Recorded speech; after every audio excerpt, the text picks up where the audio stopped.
ሞት የተከለከለባት ከተማ። ሞት የሰው ልጅ ሁሉ የመጨረሻ ዕጣ ፈንታ ነው።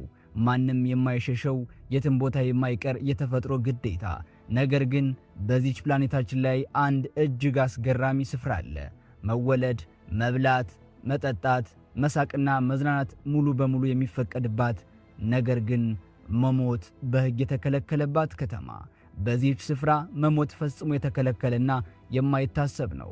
ሕይወት በምድር ላይ ያለችውን ያህል ጣፋጭ ብትሆንም እዚህ ቦታ ላይ ግን የሰው ልጅ የሞቱን ሰዓት እንኳን በነፃነት የመጠበቅ ወይም በተወለደበት ምድር በሰላም የማረፍ መብት የለውም። ይህች ከተማ በሰሜን ዋልታ ጫፍ በረዶና ጽኑ ቅዝቃዜ በነገሰበት የኖርዌይ ግዛት ውስጥ የምትገኘው ስቫልባርድ ትባላለች። ስቫልባርድ የሰው ልጆች ከተፈጥሮ ጋር የገጠሙት ግትር ትግል ማሳያ ናት። በዚች ከተማ የሰው ልጅ ነዋሪ ሳይሆን ጊዜያዊ እንግዳ ነው። እውነተኛዎቹና አብላጫውን ቁጥር የያዙት የዚህች ምድር ባለንብረቶች ግዙፎቹና አደገኞቹ የዋልታ ደቦች ናቸው። ጠዋት ከቤቱ ሲወጡ ሞባይሎን፣ ቦርሳውንና ቁልፉን እንደሚያነሱት ሁሉ ሕይወቱን ለማትረፍ ነፍስ ወከፍ የጦር መሳሪያ አንግበው መውጣት በሕግ ግዴታ የሆነባት ከተማ። ለመሆኑ ይህች ከተማ ለምን መሞትን ከለከለች? አስከሬን መቅበርስ ለምን ተከለከለም? እንኳን ወደ ቻናላችን በሰላም መጣችሁ። ዛሬ በዓለማችን ላይ ወደምትገኘው እጅግ አስገራሚ ቀዝቃዛና ሚስጥራዊ የኖርዌይ ግዛት ስቫልባርድ ይዘናችሁ እንጓዛለን። ወደ ስቫልባርድ በረራችን ከማድረጋችን በፊት የጉዞ ትኬት የሆኑትን ላይክና ሰብስክራይብ በእጅዎ መያዝዎን አይዘንጉ። ለመሆኑ ግን ይህንን ዝግጅት ከየትኛው የዓለም ጥግ ናችሁ እየተከታተላችሁ ነው? ያላችሁበትን ኮመንት ላይ ብትጽፉልን እጅጉን ደስ ይለናል። አሁን የጉዞ ቀበቷችን ጠበቅ አድርጉና የማትገመቷ ሀገር በአግራሞት እንሂድ። ከአውሮፓ አህጉር በስተ ሰሜን የሰሜን ልጅ መኖሪያ ከሚባለው የመጨረሻው ድንበር ባሻገር ተፈጥሮ በሙሉ ግርማዋና ቁጣዋ የምትገዛባት አንድ ስፍራ አለ። በኖርዌይና በሰሜን ዋልታ መካከል ርቃና ተነጥላ የምትገኘው ይህቺ የደሴቶች ስብስብ ስቫልባርድ ትባላለች። የስሟ ትርጉም ቀዝቃዛዋ የባህር ዳርቻ ማለት ሲሆን የስሟ ገላጭነት ፍጹም እውነትነት አለው። እዚህ ምድር ላይ እኛ የምናውቀው የተፈጥሮ ሕግ አይሰራም። የሙቀት መጠኑ ከዜሮ በታች በሚያስፈራ ሁኔታ ይወርዳል። መሬቱ ለዘመናት በበረዶ እንደረጋ ነው። ፐርማፍሮስት በመባል የሚታወቀው ይህ ዘላቂና ጥልቅ የበረዶ ግግር መሬቱን እንደ ጠንካራ ድንጋይ አድርቆ ይዞታል። በዚች ምድር ላይ አፈር ቆፍሮ ዘር መዝራት ወይም ዛፍ ተክሎ ማሳደግ ዘበት ነው። ዙሪያው በግዙፍ የበረዶ ተራሮችና በቀዝቃዛ የባህር ሞገድ የተከበበ ነው። ስቫልባርድን ይበልጥ እንቆቅልሽና አስፈሪ የሚያደርጋት ሌላው ገጽታዋ የቀንና የሌሊት ዑደቷ ነው። እኛ በለመድነው ዓለም ፀሐይ ጠዋት ወጥታ ማታ ትጠልቃለች። ጊዜም በብርሃንና በጨለማ ይለካል። እዚህ ግን የተፈጥሮ ሰዓት ይዛባል። በክረምት ወራት ከተከታታይ 4 ወራት በላይ ፀሐይ የሚባል ነገር በሰማይ ላይ ዝር አይልም። ከተማዋ በድቅድቅ ጨለማ ትዋጣለች። የዋልታ ሌሊት በሚባለው በዚህ ረጅምና አስፈሪ የጨለማ ጊዜ ነዋሪዎች ቀንና ሌሊትን የሚለዩት በሰዓታቸው ቁጥር ብቻ ነው። ሰማዩ በጨረቃ ብርሃንና አልፎ አልፎ በሚታየው አስማታዊ የሰሜን ብርሃን ብቻ ይደምቃል። በተቃራኒው ደግሞ በበጋው ወራት ፀሐይዋ አንዴ ከወጣች 4 ወር ሙሉ አትጠልቅም። ከግንቦት እስከ ነሐሴ ባለው ጊዜ ውስጥ ፀሐይ ፈጽሞ አትጠልቅም። እኩለ ሌሊት ላይ እንኳን እንደ እኩለ ቀን ፀሐይ ታበራለች። ታዲያ በዚህ ሁሉ የተፈጥሮ ቁጣና እንግዳ ክስተት ውስጥ የሰው ልጅ እንዴት ሊኖር ቻለ? ስቫልባርድ የጥቂት ሺህ ጀግኖችና ጀብደኞች መኖሪያ ናት። ከዓለማችን ጫፍ ላይ በበረዶ ተከበው አስከፊውን ብርድ ተቋቁመው ከቀንና ሌሊት መዛባት ጋር ተስማምተው ሕይወትን ይመራሉ። በማዕድን ቁፋሮ፣ በቱሪዝምና በሳይንሳዊ ምርምሮች ላይ ተሰማርተው የራሳቸውን ዓለም ፈጥረዋል። ነገር ግን እነዚህ ደፋር ነዋሪዎች ከዚህ ሁሉ የተፈጥሮ ፈተና ባሻገር አንድ እጅግ የሚያስገርም ምናልባትም በዓለማችን ላይ ሌላ የትም ቦታ የማይገኝ ጥብቅ ሕግን ማክበር አለባቸው። ሕጉ የተጻፈው በሰው እጅ ቢሆንም አስገዳጅ ያደረገው ግን ይኸው በረዷማው ተፈጥሮ ነው። ይህም በዚህ ምድር ላይ መሞት ፈጽሞ የተከለከለ ነው የሚለው ሕግ ሲሆን መሞት የተከለከለ ነው ስንል የሞተ ሰው በሕግ ይጠየቃል ወይም ይቀጣል ማለታችን አይደለም። ይልቁንም ሞት የቱንም ያህል ተፈጥሯዊ ቢሆንም በስቫልባርድ ምድር ግን ሞትንና ሙታንን የሚያስተናግድ አንዳችም ስፍራ የለም ማለት ነው። ይህ ሕግ ከመነሻው እንዴት ሊወጣ ቻለ? ምክንያቱስ ምንድነው የሚለው ጥያቄ የዚች ከተማ ትልቁና ጓጊው ሚስጥር ነው። ታሪኩን ለመረዳት ወደ 1950ዎቹ ዓመታት መለስ ስንበል በዚያን ዘመን የነበሩ የከተማዋ ነዋሪዎች አንድ ዘግናኝና አስደንጋጭ እውነት ተገነዘቡ። በመቃብር ስፍራ የተቀበሩት የሟቾቹ አስከሬን ለዓመታት ከቆየ በኋላ ምንም ሳይበሰብስና ሳይፈርስ ልክ በተቀበረበት ዕለት እንደነበረው ባለበት መቆየቱን አረጋገጡ። ምክንያቱ ደግሞ ቅድም ያነሳነው ፐርማፎረስት ወይም ለዘመናት የረጋው የበረዶ ግግር ነው። መሬቱ ዓመቱን ሙሉ በከፍተኛ ቅዝቃዜ የተገረፈ በመሆኑ መሬት ውስጥ ያለው ሁኔታ ልክ እንደ ግዙፍ የተፈጥሮ ፍሪጅ ወይም ማቀዝቀዣ ሆኖ ያገለግላል። በባህሪው አንድ አስከሬን አፈር ውስጥ ሲገባ እንዲፈርስና ወደ አፈርነት እንዲቀየር የሚያደርጉት ጥቃቅን ባክቴሪያዎች ናቸው። ነገር ግን በስቫልባርድ ባለው ንጹህ ቀዝቃዛ እነዚህ ባክቴሪያዎች መንቀሳቀስም ሆነ መኖር አይችሉም። በመሆኑም አስከሬኑ ሳይበሰብስ ለዘመናት እንደተገነዘ ይቆያል። ታዲያ አስከሬን አለመበስበሱ ምኑ ላይ ነው አደጋው ብላችሁ ትጠይቁ ይሆናል። እውነተኛው ሽብርና የሳይንስ ሊቃውንት እንቅልፍ የነሳው ስጋት ያለው እዚህ ላይ ነው። በ1918 ዓለምን ያናወጠውና በሚሊዮኖች የሚቆጠሩ ሰዎችን የፈጀው ገዳዩ የስፓኒሽ ፍሉ ወረርሽኝ ስቫልባርድንም አልማራትም ነበር። በዚያን ጊዜ በበሽታው የተጠቁና ሕይወታቸው ያለፈ ሰዎች እዚሁ በረዶ ውስጥ ተቀብረዋል። ከብዙ አስርት ዓመታት በኋላ ተመራማሪዎች አንድ አሳሳቢ ድምዳሜ ላይ ደረሱም። አስከሬኑ ካልበሰበሰ ሰውየውን የገደለው የአደገኛ ቫይረስም አብሮ አልሞተም ማለት ነው።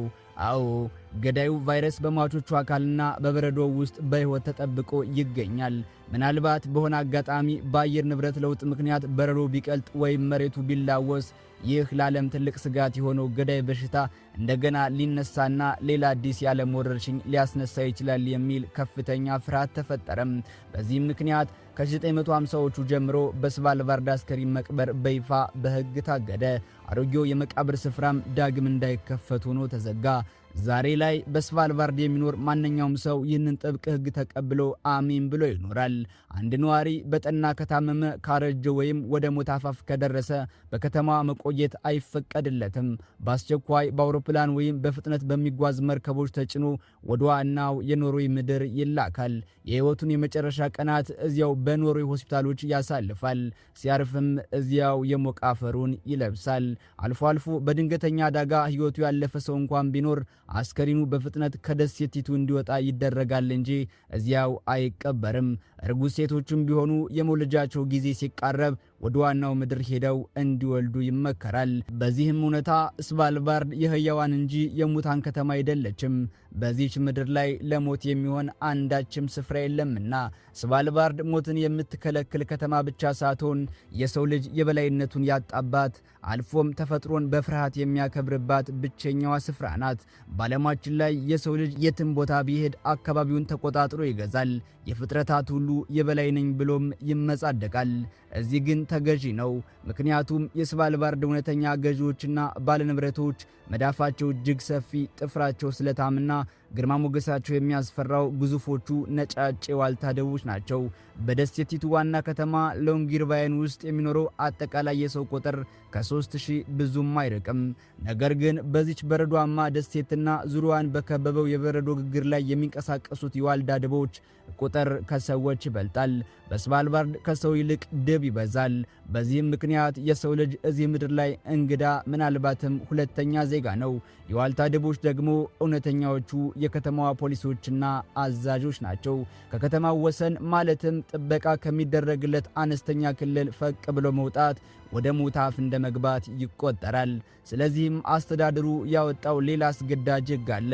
ማንኛውም ሰው ተማሪም ይሁን አስተማሪ፣ ሳይንቲስትም ይሁን ቱሪስት ከከተማው ክልል ውጭ ሲንቀሳቀስ ራሱን ከዋልታ ድብ ጥቃት ለመከላከል የሚያስችል አስተማማኝና ከባድ የጦር መሳሪያ ወይም ጠመንጃ አንግቦ መውጣት በሕግ የተደነገገ ግዴታ ነው።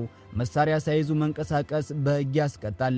ጠመንጃ እንደ ሞባይል ስልክ ወይም እንደ ቦርሳ ከቤት ሲወጡ የማይረሳ የዕለት ተዕለት የሕይወት አካል ነው። የሚገርመው ደግሞ ጠመንጃ መያዝ ግዴታ ቢሆንም ድቦቹን ያለ በቂ ምክንያት መተኮስና መግደል እጅግ ከባድ ወንጀል ነው።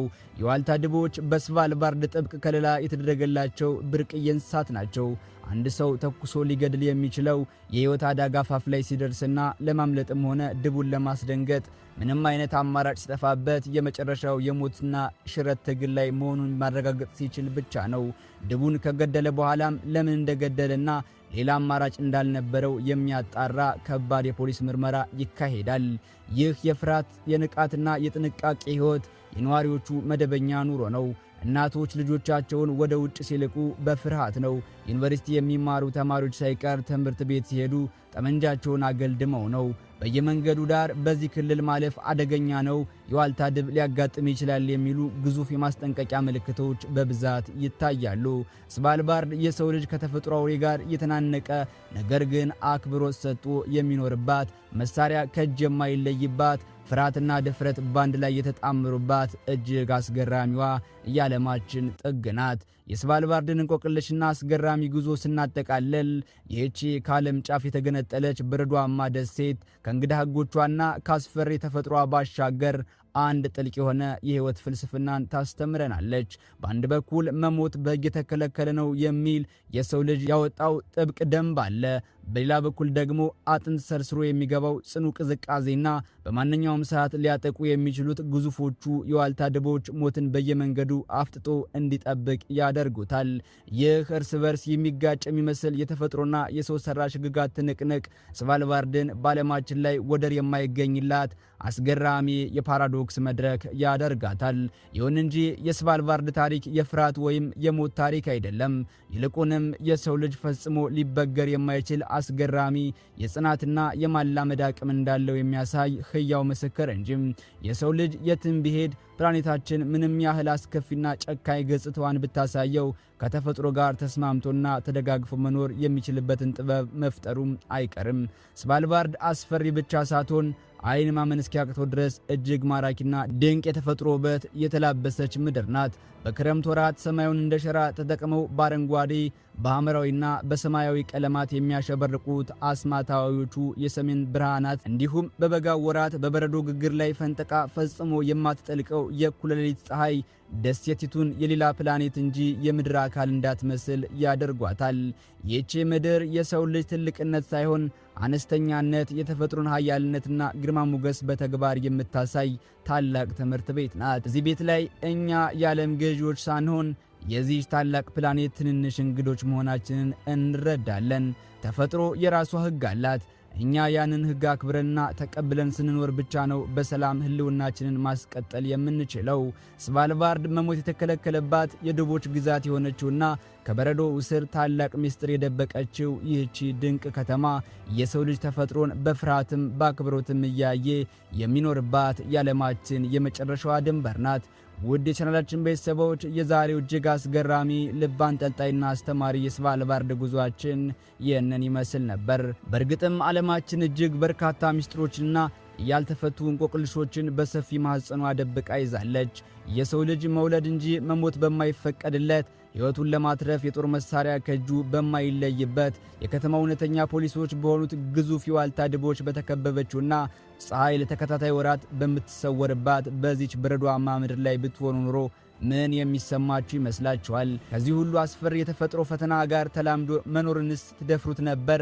እስኪ ይህንን አስገራሚ የኖሮ ግዛት በተመለከተ ያላችሁን እውነተኛ ሐሳብ ከታች ባለው የኮሜንት መስጫ ሳጥን ላይ አስፍሩልን። እያንዳንዷን ሐሳባችሁን በጉጉት እናነባለን።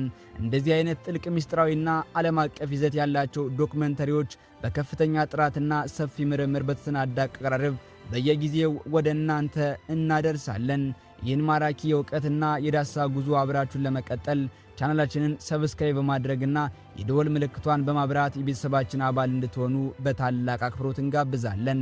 በቀጣይ በሌላ እጅግ አስገራሚ የዓለም እውነታ ተመልሰን እስክንገናኝ ድረስ በያለንበት የምድር ጫፍ ቸርን ሰንብት እያልን በዚሁ አበቃን።